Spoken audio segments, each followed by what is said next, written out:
ব্যক্তি থেকে পরিবার, সমাজ থেকে রাষ্ট্র, দেশ থেকে বিশ্ব, সবকিছু চালিকায় রাজনীতি। তাই রাজনীতির 10 দিক নিয়ে রাজকাহন নিবেদন করছে জিপিএইচ ইস্পাত। সাথে আছি আমি তানিয়া হারুন। রাজনৈতিক দলগুলোর সাথে দীর্ঘ আলোচনার পর অবশেষে জুলাই জাতীয় সনদের চূড়ান্ত খসড়া প্রস্তুত করেছে জাতীয় ঐক্যমত্য কমিশন। এই সনদের 84টি সংস্কার প্রস্তাবের মধ্যে প্রায় 73টিতে বিএনপি, জামায়াত, এনসিপি সহ বেশিরভাগ দল একমত হলেও প্রধানমন্ত্রী একটি পদের বেশি পদে থাকতে না পারা, সংবিধান বিলুপ্তি ও স্থগিত করার বিষয় সহ পিআর পদ্ধতিতে নির্বাচন করার মতো গুরুত্বপূর্ণ বেশ কয়েকটি বিষয়ে দ্বিমত রয়ে গেছে। এই মতানৈক্য সঙ্গে নিয়ে আগামী শুক্রবার জুলাই সনদ স্বাক্ষর অনুষ্ঠান হতে যাচ্ছে। এই স্বাক্ষর অনুষ্ঠান সামনে রেখে আজ দলগুলোর সাথে জরুরি বৈঠক করে প্রধান উপদেষ্টা ডক্টর মোহাম্মদ ইউনূস আশা প্রকাশ করেছেন সব দল জুলাই সনদে স্বাক্ষর করবে। প্রধান উপদেষ্টার সেই প্রত্যাশায় সাড়া দিয়ে বিএনপির স্থায়ী কমিটির সদস্য সালাউদ্দিন আহমেদ সনদে সই করার প্রত্যয় ব্যক্ত করলেও জামায়াত বলছে তারা সনদে সই করবে কিনা তা আগামী শুক্রবার বোঝা যাবে। আর জুলাই সনদ বাস্তবায়নের সব পথ পরিষ্কার হলেই সনদে সই করার কথা জানিয়েছে এনসিপি। এদিকে 5 দলের বাম গণতান্ত্রিক জোট জুলাই সনদে সই করবে না বলে স্পষ্ট জানিয়ে দিয়েছেন বাসদের সাধারণ সম্পাদক বজলুর রশিদ। সব দল সই না করলে জুলাই সনদের ভবিষ্যৎ কি? জুলাই সনদ কি তবে নতুন রাজনৈতিক সমঝোতার দলিল হিসেবে অধরাই রয়ে যাবে?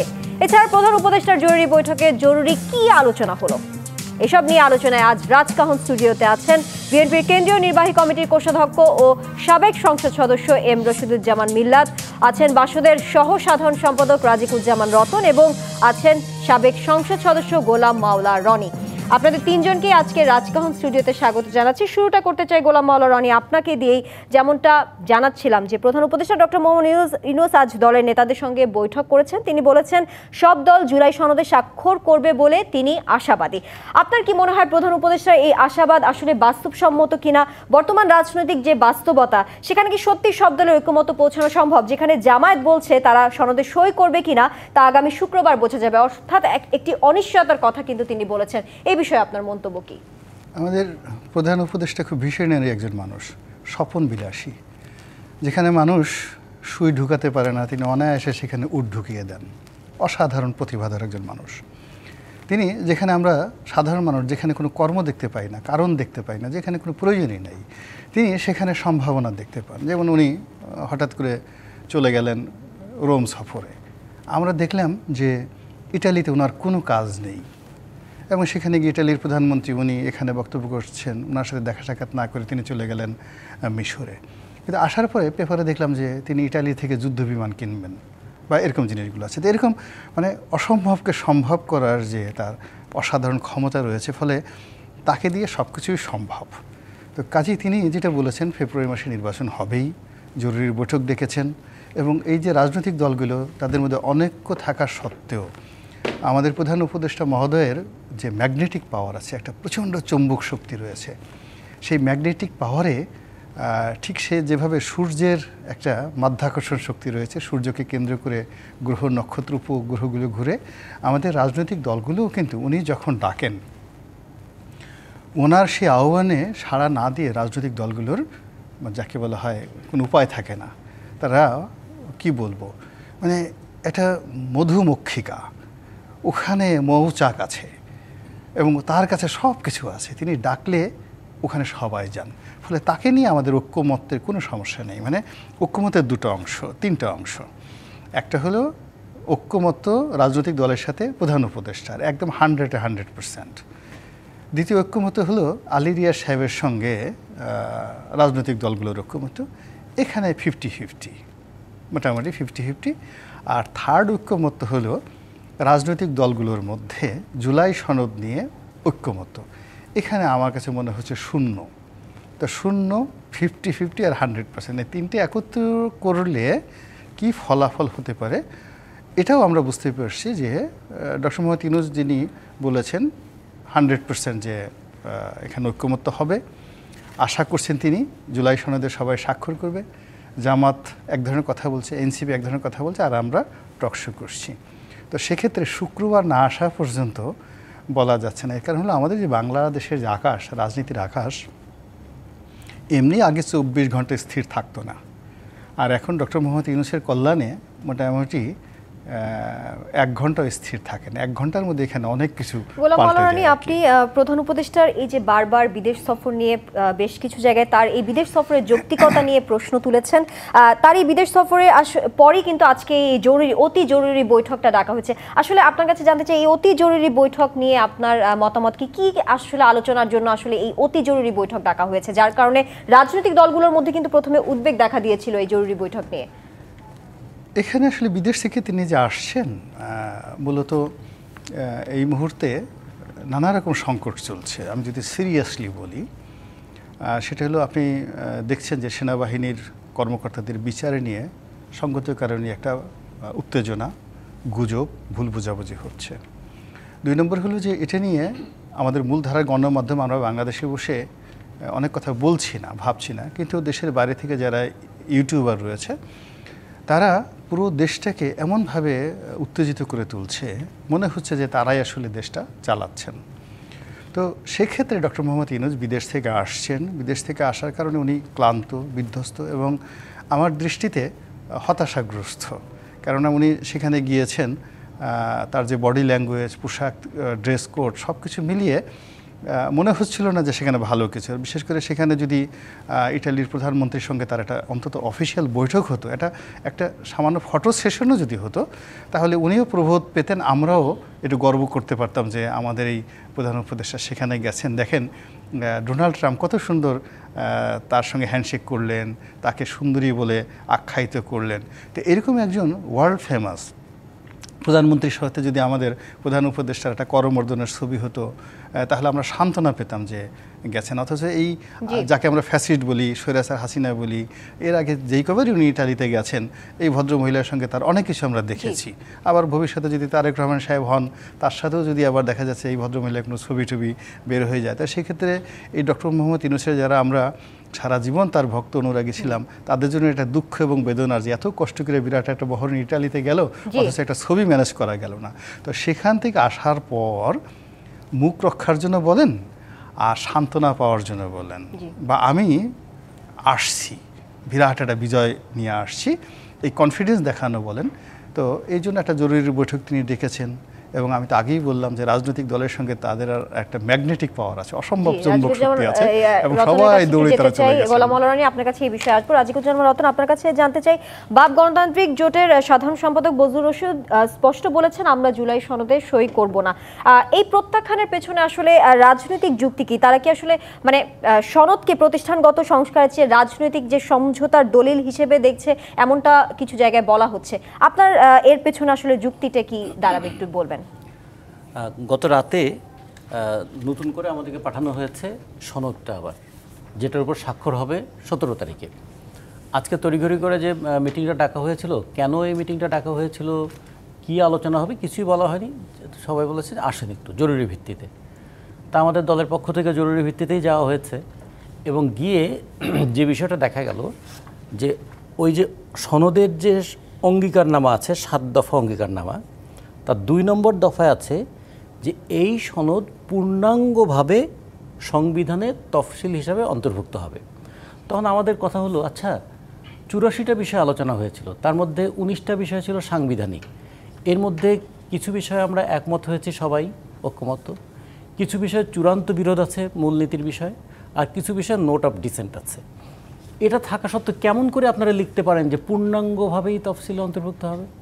তাহলে তো এতদিন ধরে যে আমরা আলোচনা করলাম, এই আলোচনাটাকে আপনারা কোনো কেয়ারই করলেন না, মানে আপনারা যা মনে করেছেন সেটাই আপনারা লিখেছেন। তাহলে যদি আপনারা যা মনে করেন সেটাই আপনারা লিখবেন, সেটাই অন্তর্ভুক্ত করবেন, তো ঠিক আছে আপনারা করেন। আমরা বলেছি যে আমাদের তো কিছু নীতিগত প্রশ্ন আছে, সেই নীতিগত জায়গাগুলো তো আমরা বিরোধ করেছি। তারপরে কিছু আছে পদ্ধতিগত প্রশ্ন। পদ্ধতিগত প্রশ্নে আমাদের সঙ্গে বিরোধ থাকলেও যদি সবাই মিলে মানে, আমরা হয়তো নোট অফ ডিসেন্ট দিয়েও সেটা মানতে পারি। কিন্তু আপনি যখন নিজেই লিখলেন যে পূর্ণাঙ্গভাবে এটাকে তফসিল অন্তর্ভুক্ত করা হবে, তখন আপনি আগে যে কাজ করেছেন আর এখন যে লিখেছেন, দুটোর মধ্যে একটা ভীষণ অসঙ্গতি থাকছে। এটা হলো 1। 2 নম্বর হলো, এইটা নিয়ে আদালতে 3 নম্বর ধারায় আছে যে এটা নিয়ে আদালতে কোনো প্রশ্ন উত্থাপন করা যাবে না। আচ্ছা, আদালতে কোনো প্রশ্ন উত্থাপন করা যাবে না, কেউ জানতে চাইবে না, কেউ বুঝতে চাইবে না, এটা কেন আমরা বন্ধ করে দেব? আজ থেকে 20 বছর পরে বাংলাদেশের ইতিহাস যখন কেউ পড়বে, বাংলাদেশের এইরকম একটা গণ অভ্যুত্থান হয়েছিল, যে অভ্যুত্থানে বিপুল সংখ্যক মানুষের অংশগ্রহণ ছিল, এত রক্ত, এত অশ্রু, এত আমাদের স্বপ্ন, সেই সময় কি কি ঘটনা ঘটেছিল, সেখানে কি কি বিতর্ক ছিল, সেখানে কি কোনো আশাভঙ্গের ঘটনা ঘটে নাই, সেখানে যে প্রত্যাশা ছিল সেই প্রত্যাশা থেকে কি মানুষ কোনো কোনো ক্ষেত্রে প্রতারিত হয় নাই, কোনো কোনো ক্ষেত্রে কি প্রতিশ্রুতি ভঙ্গ হয় নাই, এগুলো কি ইতিহাসে লেখা থাকবে না?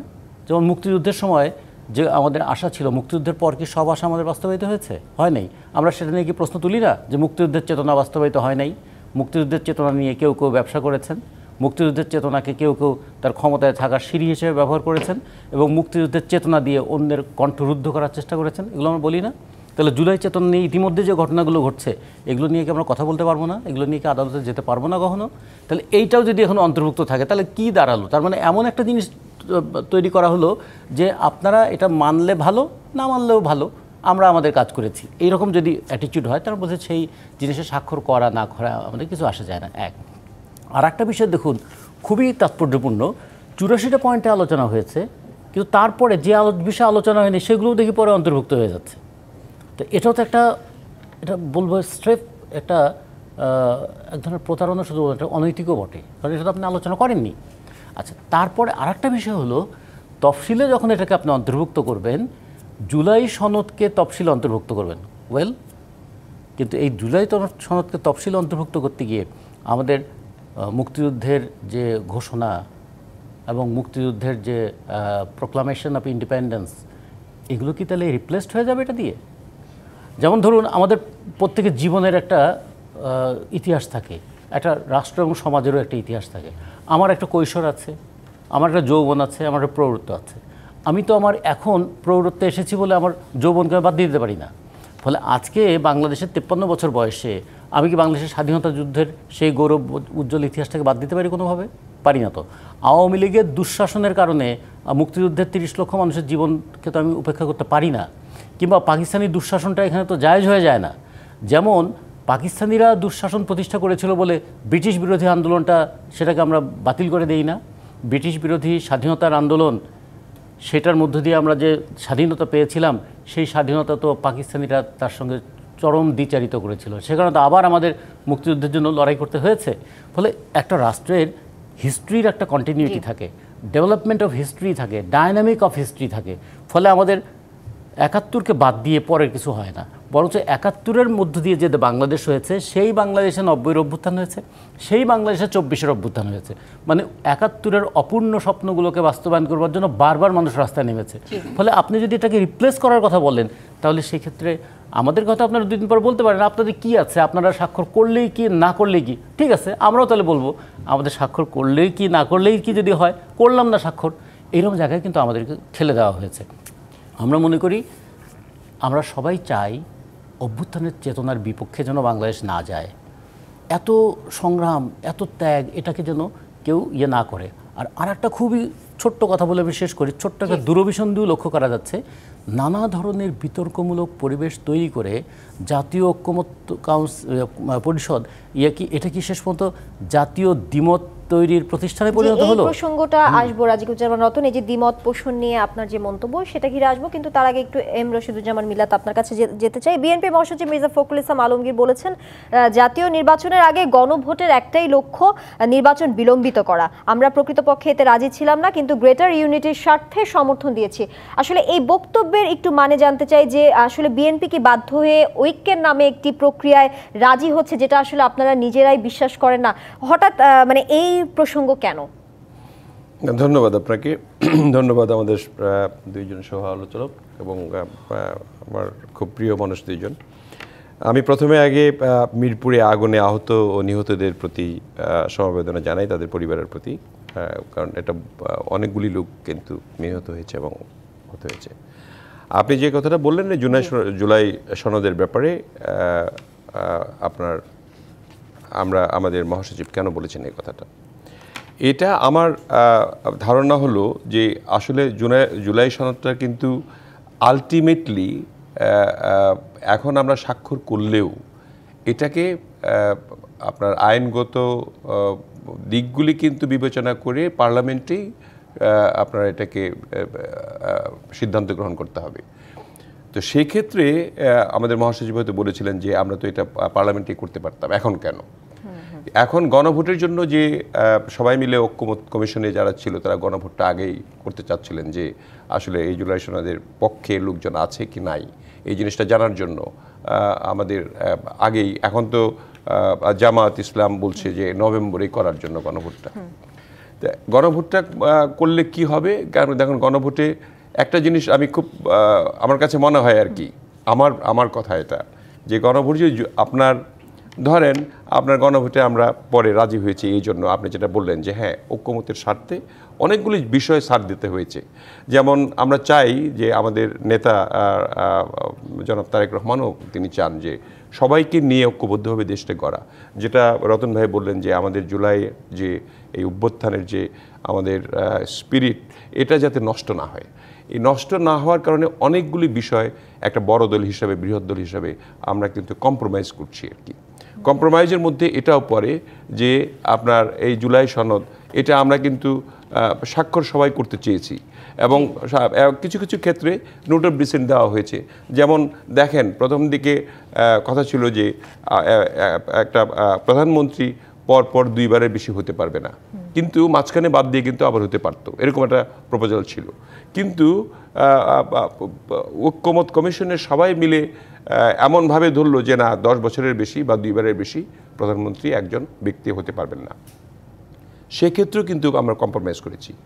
এটাও আপনি কম্প্রোমাইজে ধরতে পারেন যে আমাদের মহাসচিব বলেছে কম্প্রোমাইজ করে হলেও আমরা যারা ফ্যাসিস্টের বিরুদ্ধে যারা ছিলাম তারা ঐক্যমত কমিশনে যারা আমরা আলোচনা করছি সবাই মিলে আমরা দেশটাকে কিছু ছাড় দিয়ে হলেও, যার যার স্থান থেকে ছাড় দিয়ে হলেও আমরা ঐক্যবদ্ধভাবে, ঐক্যের কোনো বিকল্প নেই, সেই কারণে ঐক্যবদ্ধভাবে আমরা দেশটাকে পরিচালনা করি। কিন্তু এখানে একটা জিনিস আপনার চিন্তা করতে হবে, এই যে ধরেন জামায়াতে ইসলাম এখন ইয়েতে আপনার নভেম্বরে আপনার গণভোট চাচ্ছে, এটা চাওয়ার তো কোনো যৌক্তিকতা নেই। গণভোটের ভোট তো একই, কিন্তু যৌক্তিকতা নিয়ে যদি প্রশ্ন আসলে উঠতেই হয়, গণতন্ত্র মঞ্চের নেতা মাহমুদুর রহমান মান্না একটি কথা আজকে বলেছেন, আমার কাছে নির্বাচনের আগে পিছের সময় তফাৎ করে না, ভোটের দিন হলে গণভোটের কোনো স্পিরিট থাকবে না। আপনি স্পিরিট নিয়েও বলছিলেন, তাহলে কি নির্বাচনের দিনে গণভোট হলে স্পিরিট কি হারিয়ে যাবে? আপনার কি মনে হয়? কারণ এই বিষয়টি নিয়ে আপনারা বারবার বলছেন যে অর্থের একটা বিশাল আয়োজনের কোনো প্রয়োজন নেই, অর্থের দিক দিয়েও বলছিলেন বেশ অর্থ খরচ হবে, সেই অর্থের খরচটাও বলেছে যে সেটাও আসলে সরকারের কাছে কোনো ব্যাপার না। মাহমুদুর রহমান মান্না যিনি গণতন্ত্র মঞ্চের নেতা তিনি এই কথাটি বলেছেন, তো এই বিষয়টিকে আপনি কিভাবে বলবেন? এই বিষয়টা কিন্তু দেখেন আমাদের অর্থনৈতিক অবস্থা এমনি খারাপ, জি, আর সবচেয়ে বড় জিনিস হলো অর্থের ব্যাপারটা খুব বড় ব্যাপার না হলেও এই যে একটা কর্মযজ্ঞ, একটা জাতীয় নির্বাচন করতে গেলে কত বড় কর্মযজ্ঞের দরকার আর কি, সেই যজ্ঞটা কিন্তু একই স্টাইলে আপনার এই গণভোটের জন্য করতে হবে।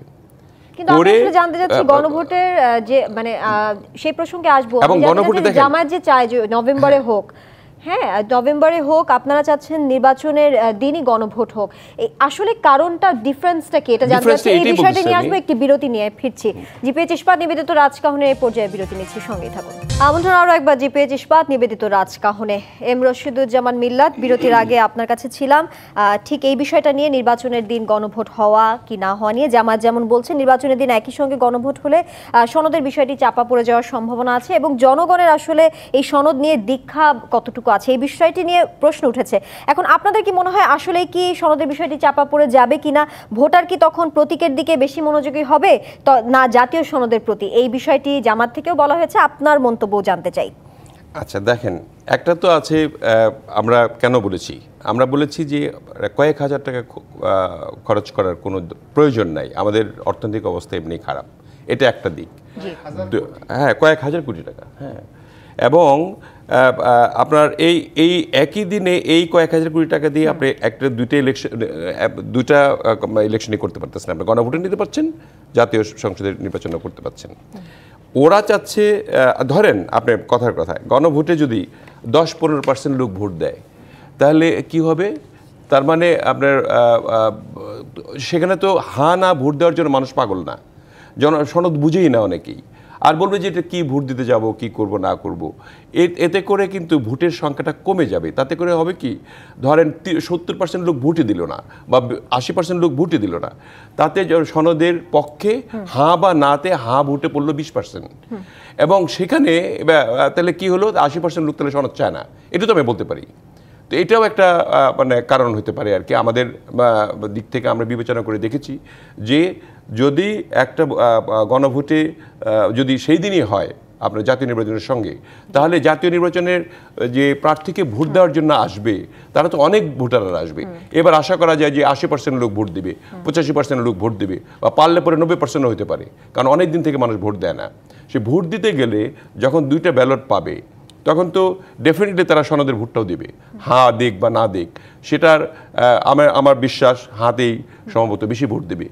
সেই কারণে কিন্তু আমরা বলেছি যে একসঙ্গে 2টা ব্যালট থাকলে তাহলে যেহেতু প্রার্থীর কারণে বা দলের কারণে মানুষের ভোট দিতে আসবে, সো মানুষ ভোট দিতে আসতে পারে তখন 2টা ব্যালটে ভোট দিতে পারলো। কিন্তু এককভাবে যদি করা হয়, যে আমাদের একটা ভুল ধারণা, দেখেন এটাতে জুলাই সনদের স্পিরিটও নষ্ট হয়ে যেতে পারে।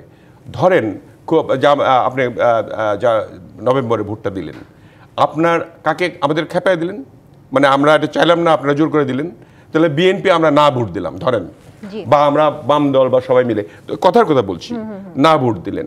তারপরে আওয়ামী লীগ তো না ভোট দিবেই, আওয়ামী লীগ তো 20% আসেই। তাহলে যদি এই হয় আপনার 50% 60% না ভোট পড়ে, তখন কি হবে? তখন হলো তো জনের সরকারটা ক্যান্সেল হয়ে গেল। তার মানে এই ঐক্যমত কমিশন বা জুলাই স্পিরিট, তাহলে তো এটা মানলামই না আমরা। তো এগুলির একটা রিস্ক ফ্যাক্টর থেকে যায়। সেই কারণে আমরা এটা যাতে না থাকে, আমরা জুলাই সনদকে আমরা স্থায়ীভাবে সমর্থন করতে চাই, এবং এটা নির্বাচিত পার্লামেন্ট দ্বারা এটাকে আমরা আইনে রূপান্তরিত করতে চাই।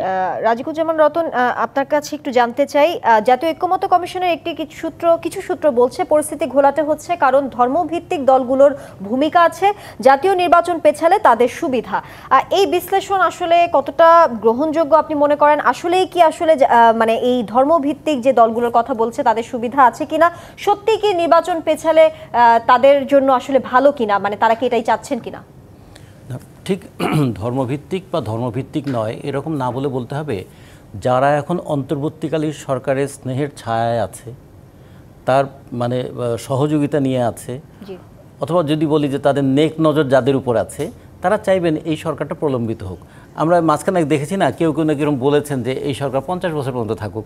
মানুষের চাওয়ার তো কোনো সীমা নাই, ফলে সে খেয়ালও করে নাই যে 50 বছর পরে ইউনূস সাহেবের বয়স 135 বছর হবে, 136 বছর, ততদিন তার বেঁচে থাকা সম্ভব কিনা। কিন্তু মানুষ তো চাইতেই পারে, তাই না?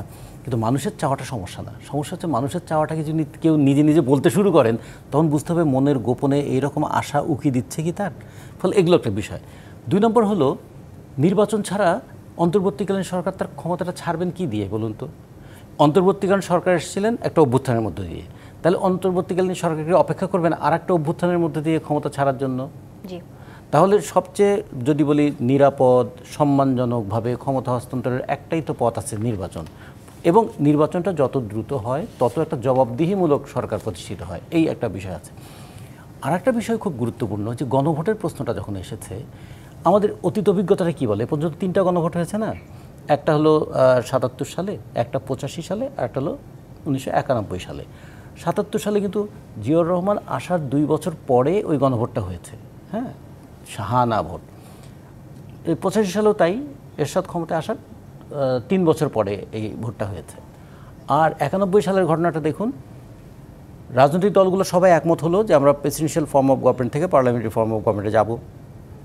নির্বাচনের পরে 27শে ফেব্রুয়ারি নির্বাচন হলো, পার্লামেন্ট গঠিত হওয়ার পরে আগস্ট মাসে পার্লামেন্টে এটা অ্যাকসেপ্টেড হলো। তারপরে শাহাবুদ্দিন সাহেব বললেন যে হ্যাঁ, রাজনৈতিক দলগুলো একমত হয়েছে, পার্লামেন্টে এটা অ্যাকসেপ্ট হয়েছে, এখন আমরা একটা পাবলিক সম্মতি নেই। সে ক্ষেত্রে ভোট কত পড়েছিল জানেন? 35%। এখন যদি কেউ বলে 65% মানুষ যে ভোটে যায়ই নাই, সেটার বৈধতা কি? জনসম্মতির দিক থেকেও, সংখ্যার দিক থেকে, আপনি তো গণতন্ত্রের সংখ্যাটা গুরুত্বপূর্ণ মনে করেন, সেই সংখ্যার দিক থেকে এর মধ্যেও আবার 32 থেকে 33 লক্ষ মানুষ কিন্তু সেদিন না ভোট দিয়েছিল। তাহলে এখন যদি এইরকম একটা রিস্কি মধ্যে ফেলে দিচ্ছেন কেন? এই জন্য বলা হয়েছে গণভোটটা হওয়া উচিত নির্বাচনের পরে আমাদের এখানে যে বিষয়গুলো আমরা একমত হয়েছি সেই বিষয়গুলো সংসদে সেগুলো পাশ করে নেওয়ার পরে তারপরে রাজনৈতিক দলের সম্মতিতে এবং সংসদ সদস্যদের সম্মতিতে যাওয়া হয়েছে এই ব্যাপারে জনগণের সম্মতি আছে কিনা সেটা নিলে একটা হতে পারে। কিন্তু আর একটা জিনিস খেয়াল রাখতে হবে, গণভোটের কিন্তু কোনো লিগ্যাল বাইন্ডিংস নাই, ওটা এটা বলে এক ধরনের জনসম্মতির একটা বিষয় আছে, সেই জনসম্মতিটা নেওয়া যেতে পারে। এক্ষেত্রে প্রশ্ন এসেছিল গুরুত্বপূর্ণ হলে আমরা কেন টাকা খরচ করবো না, 1000 কোটি 2000 3000 5000 কোটি টাকা খরচ করতে কোনো অসুবিধা নাই। এই শিক্ষকরা গত কয়দিন ধরে রাস্তায় বসে আছে, তাদের বাড়ি ভাড়া 500 টাকা করে দেয়। ভাবুন তো 500 টাকা বাড়ি ভাড়া দিয়ে কেউ থাকতে পারে? সেটা দেওয়ার জন্য নাকি রাষ্ট্রের কোষাগারের টাকা নাই। আবার গণভোটের জন্য আমি 1000 কোটি টাকা খরচ করতে পারবো? অর্থের বিষয়টি নিয়ে আসবো। গোলাম আল রানী, আপনার কাছে আসতে চাই। জামায়াতের নেতা মিয়া গোলাম পরোয়ার বলেছেন শুধু একজন রাজনৈতিক ব্যক্তিত্বের ইগোকে প্রাধান্য দেবেন না, জন আকাঙ্ক্ষাকে এটা খেয়াল রাখতে হবে। আসলে উনি যে ইগোর কথা বলছে, এই ইগোর রাজনীতি আসলে কার, ডক্টর ইউনূস নাকি বিরোধী দলগুলো নেতাদের? মানে জামাত আসলে সবসময় দুই ব্যাটারি মানে চার্জ করে, দুই দিকে আলো ফেলে। এখন এটা কি শেখ হাসিনাকে বোঝাচ্ছে, ডক্টর ইউনূসকে বোঝাচ্ছে, নাকি জামাতের আমিরকে বোঝাচ্ছে, নাকি তারেক রহমান সাহেবকে বোঝাচ্ছে, আমার মাথায় ঢুকে না। আর যে প্রবলেমটা হলো যে আমরা জামাতের রাজনীতি যতটুকু দেখেছি সিন্স 1947 থেকে এ পর্যন্ত, এই দলটির যে ব্রিডিংটা, মানে এদের যে বর্ধন প্রজনন এবং এদের যে যাকে বলা হয় ফুলে ফলে সুশোভিত হওয়া, সবসময় ক্ষমতা কেন্দ্রিক। তারা ক্ষমতাসীনদের সঙ্গে মিলেমিশে যত সুন্দরভাবে থাকতে পারে, বিরোধী দল হিসেবে তাদের সফলতা নেই বললেই চলে। তো এটা তাদের অতীত ইতিহাস। তো সেই দিক থেকে এখন সামহাও যেমন 1-11 হলো বিএনপির সাথে সেই মঈনুদ্দিন ফখরুদ্দিনের তখন একেবারে দাকুমরা সম্পর্ক। আওয়ামী লীগ প্রথমে লাফালাফি করলো, পরে দেখা গেল আওয়ামী লীগও ছাকা খেলো। কিন্তু হুট করে কোত্থেকে যেন জামাত চলে আসলো, তারা মঈনুদ্দিন ফখরুদ্দিনের একেবারে জানি দোস্ত হয়ে গেল। এমন বন্ধুত্ব মানে না দেখলে বিশ্বাস করা যায় না। আবার এখন মানে ডক্টর মোহাম্মদ ইউনূস কোনোদিন টুপি পরেছেন, নামাজ কালাম পড়েছেন, হজ উমরা করেছেন আমি দেখিনি, নেভার এভার ইন লাইফ। আর ওদিকে জামাতের যারা লোকজন তারা সবাই বেহেশতের টিকিট বিক্রি করে, কোরআনের আয়াতের তাফসির করে।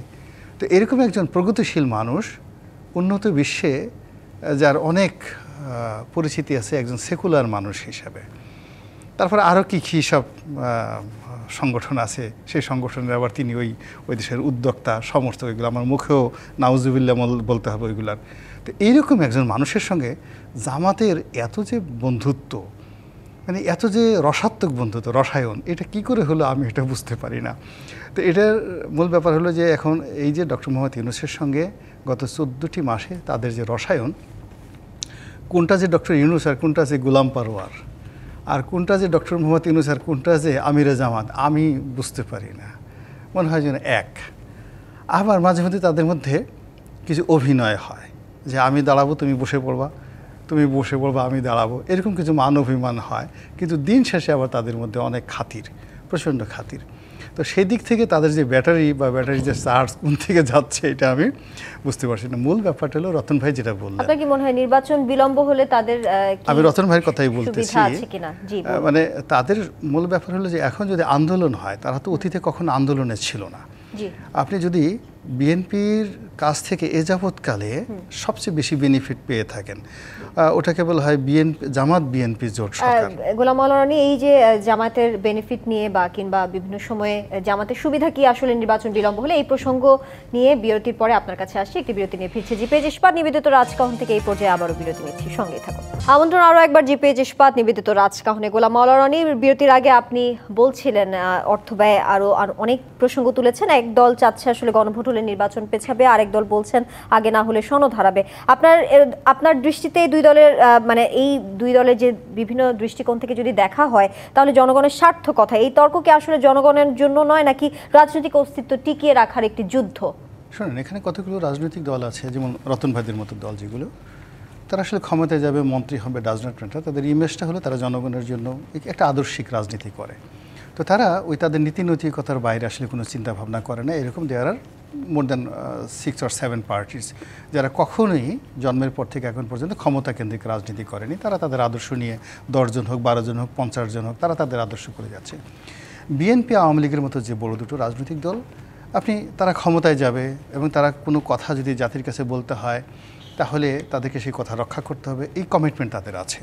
তো যেহেতু আওয়ামী লীগ নেই, এখন বিএনপিকে আসলে যে কোনো কথা বলতে গিয়ে তাকে কমিটমেন্টের কথা চিন্তা করতে হচ্ছে, দেশ পরিচালনার কথা চিন্তা করতে হচ্ছে। এবং যেহেতু ক্ষমতায় যদি আসে তাহলে যদি রাজভাণ্ডারে রিজার্ভে টাকা না থাকে, রাজভাণ্ডারে টাকা না থাকে, তাহলে বিএনপি তো চালাতে পারবে না। ফলে বিএনপিকে কথা বলতে জামাতের মতো কথা বললে হবে না।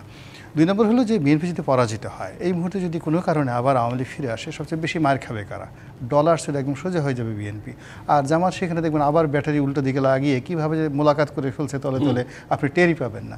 আপনি ওই 2023 সনে একটা অক্টোবর মাসে জামাতে বিএনপির একটা বিরাট মিটিং হয়েছিল এবং সেখানে আওয়ামী লীগ ছত্রভঙ্গ করে দিয়েছিল, খুব গণ্ডগোল হলো। তো ওই দিন জামাত কী করলো, তারা অল্প কিছু সময়ের জন্য একটাই মিটিং করেছিল, বিএনপির ধারে কাছে আসেনি। তারা ওই নটরডেম কলেজের সামনে পুলিশের সাথে অনুমতি নিয়ে ঘণ্টাখানেক ওখানে কি বলে তারপর তারা সেখান থেকে হারিয়ে গেল। তো এই যে যখন একটা বিরূপ পরিস্থিতি তৈরি হবে রাজনীতির ময়দানে, ইন্ডিপেন্ডেন্টলি জামাত কখনো বৃহৎ কোনো আন্দোলন করেছে আমার সেই ইতিহাস জানা নেই। কখনো তারা আওয়ামী লীগের সঙ্গে, কখনো তারা বিএনপির সঙ্গে, কখনো তারা জাতীয় পার্টির সঙ্গে, কখনো ইয়াহিয়া খানের সঙ্গে, কখনো আইয়ুব খানের সঙ্গে, কখনো দেখা গেল যে ইংরেজদের সঙ্গে। তারা সবসময় ক্ষমতা কেন্দ্রিক রাজনীতি করেছে। তো এই অবস্থাতে পিআর বলেন বা যা কিছু বলেন, তাদের প্রথম মটো হলো যে ডক্টর মোহাম্মদ ইউনূসের ক্ষমতাটাকে কতটা প্রলম্বিত করা যায়। This is the first. Second thing হলো ক্ষমতার যে মধু এবং মেওয়া যতদিন এই যে তারা এখন ভোগ করছে, এটাকে আরও কতদিন ভোগ করে তাদের যে স্ট্যাবিলিটি, যে ক্ষতিটা আওয়ামী লীগ তাদেরকে করেছে 2009 থেকে এ পর্যন্ত, এই ক্ষতিটা কত দ্রুত পুষিয়ে নেওয়া যায় এবং আগামী দিনের জন্য শক্তি সঞ্চয় করা যায়। আমি এর বাইরে নির্বাচন হবে, জামাত 20-30টা সিট পাবে বা প্রধান বিরোধী দল হবে বা সকল দলগুলোকে একত্র করে জামাত সরকার গঠন করবে, আমার জীবদ্দশায় এটা সম্ভব বলে আমার কাছে মনে হচ্ছে না। জি, রাজিকুজ্জামান রতন, আপনার কাছে জানতে চাই, জুলাই সনদ নিয়ে বেশ কিছু দ্বিমত রয়েছে, যেমনটা প্রধানমন্ত্রীর একাধিক পদে থাকা, সংবিধান বিলুপ্তি এবং পিআর পদ্ধতিতে নির্বাচন। আপনার মতে এই 3টি ইস্যু নিয়ে আসলে মূল রাজনৈতিক টানাপোড়েন কোথায়, এটা জানাবেন। আর এগুলোর সমাধান ছাড়া কি জুলাই সনদ টিকবে? জুলাই সনদের সঙ্গে তো পিআর পদ্ধতির কোনো সম্পর্ক নাই, জুলাই সনদ এটা উল্লেখ নাই, ফলে এটা আলাদা বিষয়। আর প্রধানমন্ত্রীর 2 মেয়াদে ক্ষমতায় থাকা এ ব্যাপারে সবাই একমত হয়েছে। বিএনপির প্রথমে আপত্তি ছিল, তারপর বিএনপি কিন্তু এটা মেনে নিয়েছে, ফলে এটা নিয়েও তো কোনো সমস্যা নাই। তাহলে জুলাই সনদের বাস্তবায়নটা কিভাবে হবে? আচ্ছা, বাস্তবায়নটা কে করবে, কিভাবে করবে এবং কখন করবে? যে পরবর্তী সরকার হবে, সেই পরবর্তী সরকারটা কিভাবে হবে? একটা পার্লামেন্টারি নির্বাচনের মধ্য দিয়ে যিনি জিতবেন তিনি তো সরকার গঠন করবেন, তাহলে তারই উপরে তো দায়িত্বটা বর্তাবে যে সনদটা কিভাবে বাস্তবায়িত হবে এবং কতদিনে বাস্তবায়িত হবে। বলা হয়েছিল প্রথমে যে 2 বছরের মধ্যে এটা বাস্তবায়ন হবে, তারপরে বলা হচ্ছে এখন যে 120 দিনের মধ্যে, এরকম অনেক কথাবার্তা হচ্ছে। তো এটা নির্ভর করবে যে পরবর্তী সরকার যিনি আসবেন তিনি তার সক্ষমতা, তার সদিচ্ছা এবং রাজনৈতিক জাতীয় পরিস্থিতি বিবেচনা অনুযায়ী সেটা করবেন। কিন্তু তার সবার আগে যেটা লাগবে, নির্বাচনটা তো লাগবে। নির্বাচনটা না আসলে আপনি আইনসঙ্গতভাবে ক্ষমতাটা কার হাতে তুলে দেবেন? অন্তর্বর্তীকালীন সরকার তো অন্তহীন সরকার নয়, অন্তর্বর্তী সরকার নির্দিষ্ট সময়কালে এবং সে একটা নির্বাচিত সরকার হাতে ক্ষমতা তুলে দেবে। যদিও অন্তর্বর্তীকালীন সরকার এখন আমাদের চট্টগ্রাম বন্দর ইজারা দেওয়ার ক্ষেত্রে দিয়ে ফেলছেন 30 বছর, 25 বছরের জন্য। এই সরকারের মেয়াদ আছে আর 6 মাস, কিন্তু চুক্তি করছেন 25 বছর। এগুলো তো একটা সময় চ্যালেঞ্জ হবে। এই যে চ্যালেঞ্জ যেন না হয়, এই জন্য বলছেন যে এই সময় যে কাজগুলো হবে এগুলো নিয়ে আদালতে প্রশ্ন করা যাবে না। তাহলে স্বার্থটা কার দেখছেন? স্বার্থটা কি দেশের, না যার সঙ্গে চুক্তি করছে তার? স্টারলিংকের সঙ্গে চুক্তি হচ্ছে বহুমূল্য আমি আকাশ থেকে আমি তরঙ্গ কিনবো, তো সেটা স্বার্থটা কার, লাভটা হবে কার এবং সুরক্ষা দেবে কে? এগুলো বহু বিতর্ক থাকবে। ফলে আমরা মনে করি জুলাই সনদ নিয়ে আমাদের আলোচনা যেমন করতে হবে, বাস্তবায়ন পদ্ধতি নিয়ে আলোচনা করতে হবে, সবচেয়ে গুরুত্বপূর্ণ হচ্ছে যে নির্বাচনটা সুষ্ঠুভাবে হওয়াটাই আমাদের প্রধান আলোচ্য বিষয় হওয়া উচিত। এমরাশুদুজ্জামান মিল্লাত, এই যে জুলাই সনদ নিয়ে আমরা কথা বলছি, এই জুলাই সনদ সই হলে বাংলাদেশের রাজনৈতিক সংস্কৃতিতে আসলে কি ধরনের নতুন পরিবর্তন আসবে? এটা কি দলীয় আধিপত্য কমাবে, নাকি আবারও নতুন করে এই যে ক্ষমতার হিসাব নিকাশের দলিল হয়ে উঠবে? আমার মনে হয় না। আমাদের যে 31 দফা আপনারা যদি পড়ে থাকেন আর কি, 31 দফায় একদম বিস্তৃত করা আছে আমরা দেশ কীভাবে পরিচালনা করব এবং ঐক্যের ভিত্তিতে দেশ পরিচালনা করা হবে যদি বিএনপি সরকারে আসে। এটা একদম স্পষ্টভাবেই বলা হয়েছে, আমাদের নেতা বলেছেন, আমরা বলেছি, এবং আমরা মনে করি যে ঐক্যের ভিত্তিতেই দেশ পরিচালনা না করলে পরে জুলাই স্পিরিটটা ধরে রাখা যাবে না। এবং জুলাই সনদটা স্বাক্ষরিত হবে, হয়তো নোট অফ ডিসিশন আমরা দিয়েছি যেগুলি, সেগুলি নিয়ে অনেকেই নির্বাচন ইশতেহারে যেতে পারে। তাদের ইশতেহারে জাতীয় সংসদ নির্বাচন যখন হবে তারা যাবে যে আমরা এই চাই না এই চাই, এটা তারা জনগণের মতামত নিতে পারে। তো সেই কারণে আমি মনে করি যে দেশের আর যদি ইলেকশন পিছানোর জন্য যে পায়তারা যেগুলি চলছে, যে কথাটা বলা দরকার আর কি, যে এই নভেম্বরে আপনার ইলেকশন গণভোট চায়, চায়, এই নানান কিছু যে করছে, এগুলি হলো ওই ক্ষমতার একটু স্বাদ বেশি পাওয়ার জন্য আর কি করছে। তাতে করে বাংলাদেশে যে অবস্থা হয়েছে, এখন তো বাংলাদেশে বিনিয়োগ নাই, একদম বিনিয়োগ শূন্য, এবং বাংলাদেশের ব্যবসায়ীরা এত নিরাশ হবে, ওরা তো একটু আশা করছে যে এখন ফেব্রুয়ারির 12-14 তারিখের মধ্যে বা 7 তারিখ 8-10 তারিখের মধ্যে ফেব্রুয়ারির প্রথমার্ধেই ইলেকশনটা হয়ে যাবে। সেই জন্য কিন্তু অনেকেই একটু মনে মনে স্বস্তি বোধ করছে যে অ্যাটলিস্ট এত বছরই, 1 বছর 4 মাস দেখলাম, আর 4 মাস না হয় দেখলাম আর কি। তো এটা যদি এই কারণে কিন্তু এখনও মোটামুটিভাবে শান্ত আছে দেশ। আমার মনে হয় যদি ফেব্রুয়ারিতে ইলেকশন না হয় দেশটা অশান্ত হবে, এবং দেশটা আমরা আবার একটা অন্য পথে হাঁটবে, এবং সেক্ষেত্রে দেশের মানুষ শান্তিতে থাকতে পারবে না। আপনাকে ধন্যবাদ এম রশিদুজ্জামান মিল্লাত। আর একটু যদি আপনার কাছে জানতে চাই, সরকার যে ঐক্যমতের নামে যে সময় টানছে, বলা হচ্ছে যে এখনো কোনো ঐক্যমত হয়নি, আলোচনা চলছে, নাকি বিরোধী দলগুলো নিজেদের অবস্থান স্পষ্ট করতে পারছে না, এটা যদি একটু সংক্ষিপ্তভাবে একটু যুক্ত করেন। না, সেগুলি তো ঐক্যমত যেগুলি হয়েছে একটু উনি বলেন, উনি তো ছিলেন ঐক্যমতে, তো আমিও জানি যারা ঐক্যমত কমিশন থেকে, মানে আজকেও কিছু কিছু কারেকশন করা হয়েছে আর কি, সংশোধনী এনেছে, বাট মেজর কোনো কিছু হয়নি। সেগুলির হয়তো ল্যাঙ্গুয়েজ প্রবলেম ছিল, কিছু কিছু হ্যাঁ সেগুলি ছিল, সেগুলি ঠিক করা হয়েছে। তো আমি মনে করি সনদটা আপনার স্বাক্ষর হয়ে গেলে এটা আসলে পরবর্তী পার্লামেন্ট এটার। ধন্যবাদ আপনাকে এম রশিদুজ্জামান মিল্লাত। আপনাদের তিনজনকে ধন্যবাদ আজকের রাজকাহনে এসে সময় দেওয়ার জন্য। আজকের মতো বিদায় নিচ্ছে জিপিএইচ ইস্পাত নিবেদিত রাজকাহনে। ফিরবো আগামীকাল রাত 10টায় নতুন রাজকাহন নিয়ে। ডিবিসির সঙ্গে থাকুন।